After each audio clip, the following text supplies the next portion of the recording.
राम राम भक्तों। तो आज सुनिए प्रेरक कहानी। जब साधु राजा बना। एक साधु था।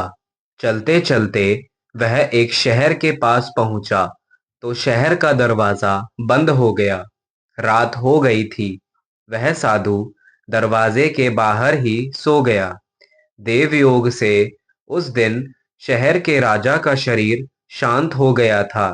उसका कोई बेटा नहीं था। राज्य पाने के लिए कुटुंबी लड़ने लगे। एक कहता कि मेरा हक लगता है, दूसरा कहता कि मेरा हक लगता है। अंत में सबने मिलकर यह निर्णय किया कि कल सुबह दरवाजा खोलने पर जो सबसे पहले भीतर आए उसी को राज्य दे दिया जाए। ऐसा निर्णय होने से विवाद मिट गया। सुबह होते ही शहर का दरवाजा खुला तो सबसे पहले वह साधु भीतर गया। भीतर जाते ही हाथी ने चट सूंड से उठाकर बाबा जी को अपने ऊपर चढ़ा लिया।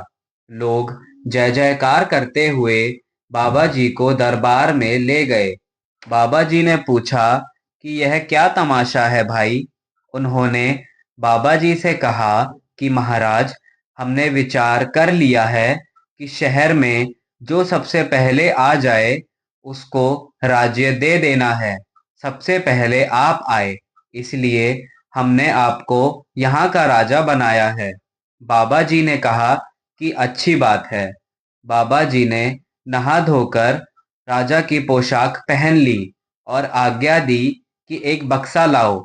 जब बक्सा आया तो बाबा जी ने अपने पहले के कपड़े, तूबी, खड़ाऊ आदि रखकर ताला लगा दिया और चाबी अपने पास में रख ली। अब बाबा जी बड़ी रीति से राज्य करने लगे। बाबा जी में ना तो कोई कामना थी और ना कोई चिंता थी और ना कोई भोग ही भोगना था। उन्होंने भगवान का काम समझकर खूब बढ़िया रीति से राज किया। फलस्वरूप राज्य की बहुत उन्नति हो गई। आदमी बहुत ज्यादा हो गए। राज्य का खजाना भर गया। प्रजा सुखी हो गई। राज्य की समृद्धि को देखकर पड़ोसी से एक राजा ने विचार किया कि बाबा जी राज्य तो करना जानते हैं पर लड़ाई करना नहीं जानते।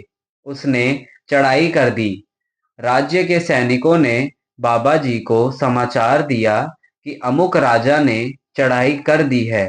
बाबा जी बोले कि करने दो, अपने लड़ाई नहीं करनी है। थोड़ी देर में समाचार आया कि शत्रु की सेना नजदीक आ रही है। बाबा जी बोले कि आने दो। फिर समाचार आया कि शत्रु की सेना पास में आ गई है। तो बाबा जी ने आदमी भेजा कि आप यहाँ क्यों आए हैं। पड़ोसी राजा ने समाचार भेजा कि हम यह राज्य लेने आए हैं। बाबा जी ने कहा कि राज्य पाने के लिए लड़ाई की जरूरत नहीं है। बाबा जी ने आज्ञा दी कि मेरा बक्सा लाओ। बक्सा मंगाकर उन्होंने उसको खोला और अपने पहले के कपड़े पहनकर हाथ में तूंबी ले ली। बाबा जी ने पड़ोसी राजा से कहा कि इतने दिन मैंने रोटी खाई, अब आप खाओ। मैं तो इसलिए बैठा था कि राज्य संभालने वाला कोई नहीं था। अब आप आ गए हैं तो इसको संभालो। व्यर्थ में लड़ाई करके मनुष्य को क्यों मारें। इस कहानी का तात्पर्य यह नहीं है कि शत्रु की सेना आए तो उसको राज्य दे दो। प्रत्युत यह तात्पर्य है कि बाबा जी की तरह काम सामने आ जाए उसको भगवान का काम समझकर निष्काम भाव से बढ़िया रीति से करो। अपना कोई आग्रह मत करो। जय सिया राम।